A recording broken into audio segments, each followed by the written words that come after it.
Este vídeo habla de la conexión entre dos mundos. Son dos mundos en apariencia irreconciliables e inconexos, que viven a espaldas uno del otro. Por un lado, nos sumergiremos en el mundo de lo diminuto, un mundo caótico surcado por una cantidad innumerable de partículas de materia que llamamos moléculas, un mundo del que solo tenemos noticias indirectas y en el que nunca podremos habitar. Es un mundo que esencialmente no ha cambiado desde casi el principio del universo. Por otro lado, nos pasearemos por el mundo cotidiano y doméstico de los fenómenos a escala humana, el mundo de lo macroscópico, un mundo accesible a nuestros sentidos y a nuestra capacidad de experimentar y medir.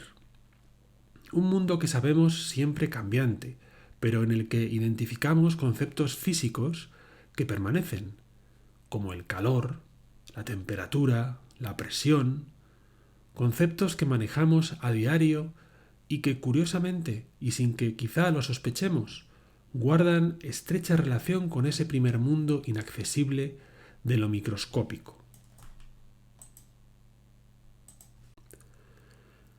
Ambos mundos tienen sus exploradores.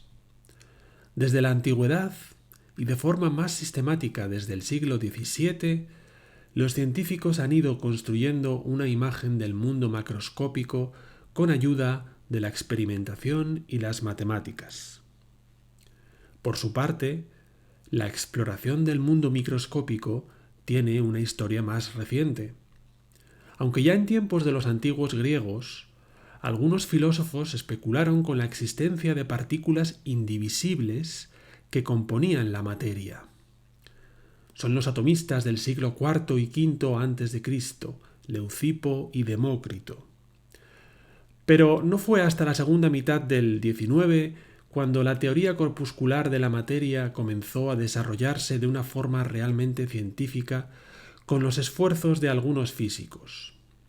Algunos de ellos trataron de explicar más en particular la relación entre el modelo corpuscular del micromundo y los fenómenos del macromundo, estudiados por la termodinámica, rama de la física esencialmente experimental que estudia los procesos de conversión energética y que se había desarrollado durante el siglo XIX.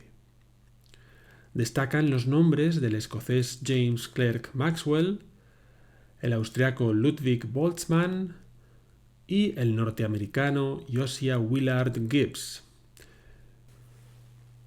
Cuando aún se discutía sobre si la materia estaba o no compuesta por partículas, estos físicos tuvieron la genial idea de introducir la estadística como herramienta para investigar las propiedades físicas de un conjunto enorme de tales partículas y mediante dicho método trazaron un camino para conectar el micromundo y el macromundo, dando nacimiento a la rama de la física que hoy conocemos como mecánica estadística.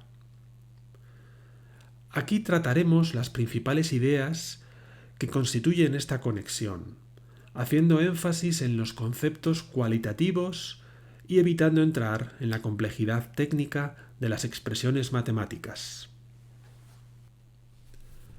Imaginemos un gas encerrado en un recinto, por ejemplo, en un globo.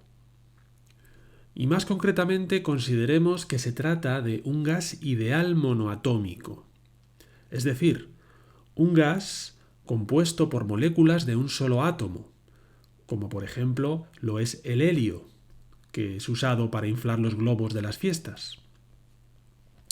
Imaginemos que esas moléculas solo interactúan entre sí mediante choques elásticos de unas con otras, es decir, no existen fuerzas de atracción o repulsión a distancia entre ellas.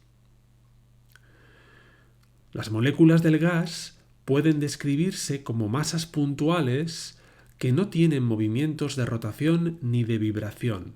El único movimiento es su traslación dentro del recinto. chocando de vez en cuando con otras moléculas iguales o con las paredes del recinto de forma elástica, es decir, sin quedar pegadas tras el choque y sin perderse energía en él.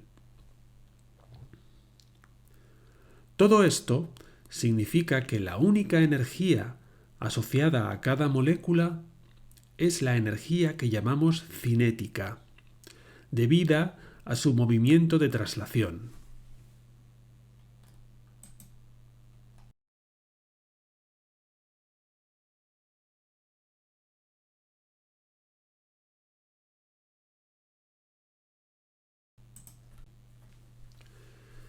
Si alguien nos preguntara cuál es el estado del gas, seguramente trataríamos de responder dando una serie de datos medibles, como por ejemplo, el gas ocupa un volumen de 3,5 litros, está a una presión de 1,02 bares y a una temperatura de 23 grados centígrados.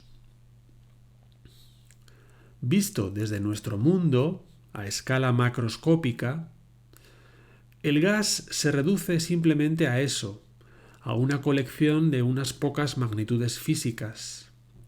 Es lo que llamamos estado macroscópico o macroestado del gas.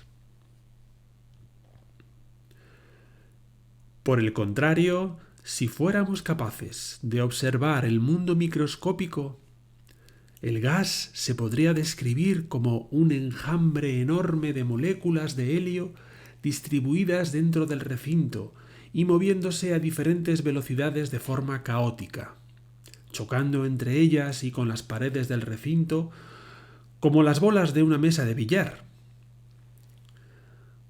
Desde esa perspectiva, para definir con precisión el estado microscópico o microestado del gas, tendríamos que dar las coordenadas de posición y las componentes de velocidad de todas y cada una de las moléculas que componen el gas. Evidentemente, esto es imposible. Tan imposible como saber, por ejemplo, qué desayunan un día concreto todos y cada uno de los habitantes de un país.